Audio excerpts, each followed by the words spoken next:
Fellow's special walk-in clinic will be held in Hamilton, offering a second shot of AstraZeneca for certain eligible people. And tonight, Matt Ingram speaks with a doctor involved with that effort. It's a chance to get a second dose at a shorter 10-week interval. A little earlier than we would normally recommend.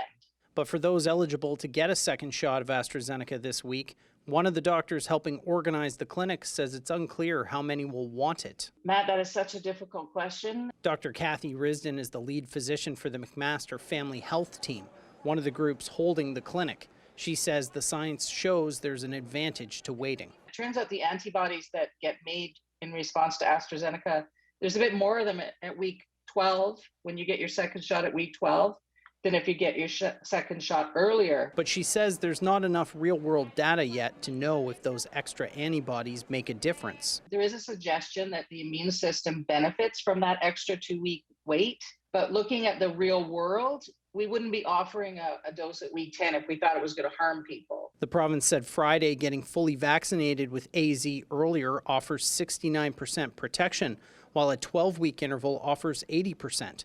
Dr. Risden says eligible people will have to decide with their doctor if it makes sense to get the shot at the shorter interval or wait. And ultimately, it's a personal decision that should take into account how at risk a person is for catching the virus. I think there's other people who have less ability to wait, and for them it might make a lot of sense. The clinic is happening because the province is trying to use up more than 50,000 doses before they expire at the end of the month. The World Health Organization implored nations to avoid wastage today. No dose can lay idle, or worse, be thrown away. Last week, more than 650,000 doses of AstraZeneca were allocated to the provinces, many of which are storing them for use as second doses. The federal government says those doses are not due to expire until the end of August. Vaccine deliveries are set to slow this week, with about 600,000 doses of Pfizer-BioNTech expected, after the company shipped nearly 1.5 million doses early last week ahead of the long weekend.